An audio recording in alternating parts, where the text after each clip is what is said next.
Well, hello, friends. Mark Holmes here, and as always, thank you guys for watching, commenting, subscribing, being part of the Joe Boo Sports Report. Without you guys, this literally does not work.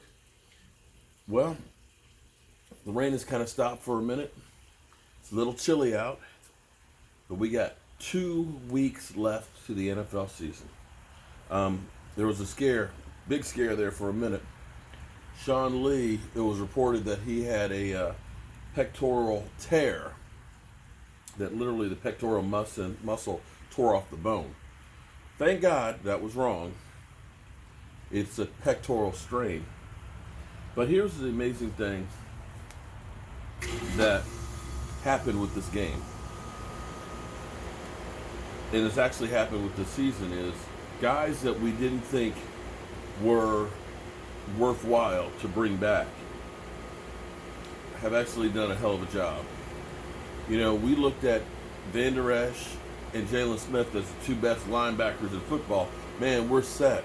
Some people question bringing Sean Lee back, but Sean Lee, I got to tell you, that interception, that sack, huge yesterday. And his leadership presence out there, you don't want to lose that. And you got to figure that him, as well as Jason Witten right now, they realize the end is near. And those are two guys that are giving it their all because they still want to get that ring. I don't know what chances we have, but when you get to playoffs, anything can happen. So don't discount anybody. And maybe the Cowboys are peaking at the right time. But part of this, it's funny, Jordan Lewis, the Cowboys have been hesitant to play because they look at him and say, he's only 5'10", he's too short. He's not the prototypical guy that we want to play. And this lies one of the problems that I have with the Cowboys.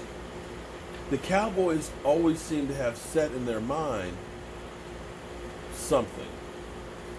Justin, I'm sorry, but dialed you.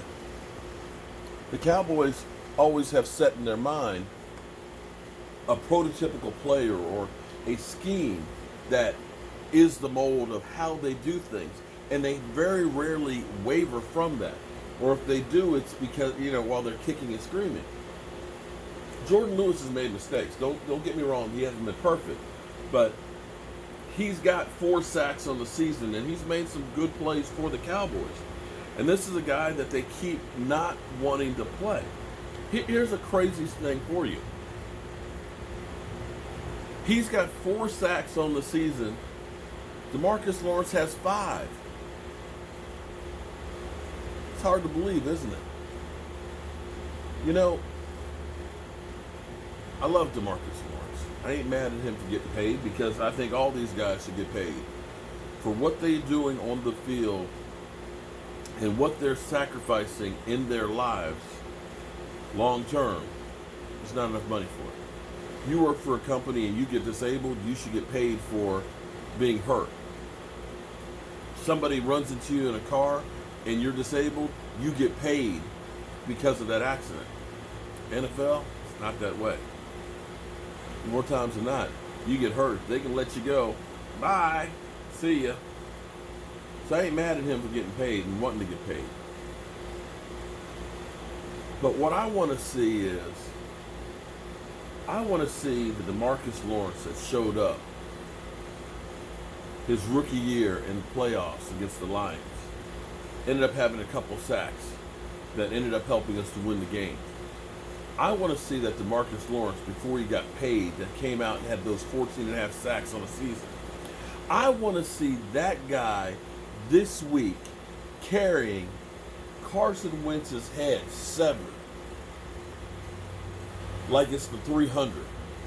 You know what I'm saying? I want to see him out there doing damage.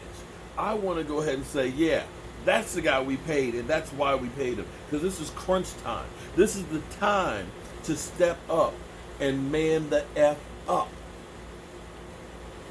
There's no holding back. There's 2 games left to the regular season. This is it. We waited those 226 days for the season to get here. And here we are, the last 2 weeks. There ain't no holding back. You got to give it all. For Sean Lee, for Jason Witten, this is it. This is it. This is the defining moment on my career. These are going to be possibly the last games that I ever play. I got to do it all now, and I need you, D-Law, to help me go out on top. I need Zeke Elliott to run like he did this week. And I've got to say, listen, I got to give credit where credit's due. I have never, ever been a fan of Jason Garrett.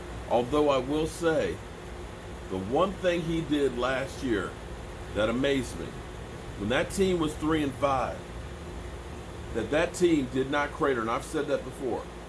I saw the Washington Redskins basically feast on each other as that season went downhill. You saw people going south. You've heard people in Philadelphia who have lost it, you know, and have taken sides. The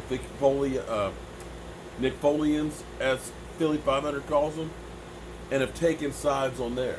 You've seen other teams that have lost it, but that's the one thing I gotta say, that as bad as we were, those 3 games in a row, that this team came out and they actually played like they hadn't been lost. I don't know what happened the other 3 games, but they played for Jason Garrett. The one thing I heard was either Sean Lee or Jason Witten said that Jason Garrett did a speech. That after that speech, those players were like, "We got you." And it was like, we're going to win one for Jason Garrett. I don't know what he did, but you got to give him credit, because that team, if that team shows up on a weekly basis, that's scary. We'll have to wait and see what happens this week. But for this week, the D-Law, I mean it. I want to see Carson's head.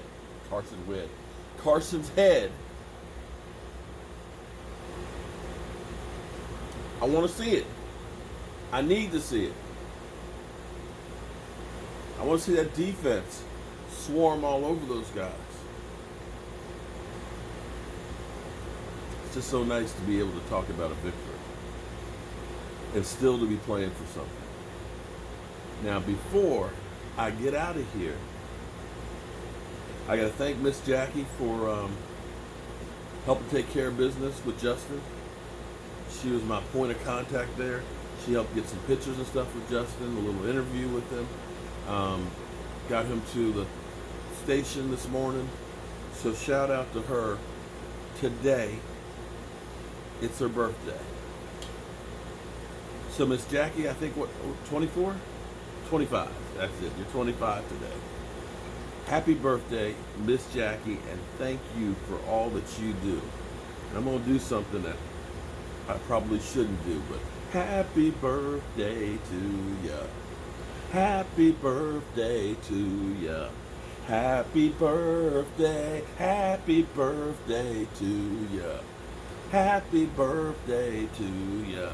Happy birthday. There you go. So happy birthday, Miss Jackie. And again, thank everybody who helped out with Justin. Justin is back home in San Antonio, safe and sound now. And his heart is full because of all you guys. Now, you Eagles, I ain't got nothing but hate for you this week. That being said, it's late and I'm tired. Thank goodness Sean Lee is only a little bit hurt. Not completely hurt. Again, it's a pectoral strain. It's not torn, ripped off the bone or anything. But it's time for me to turn off the lights here.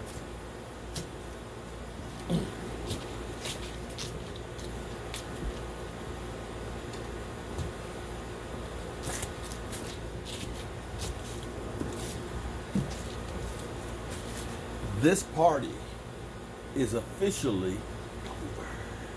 I'll see you in the morning.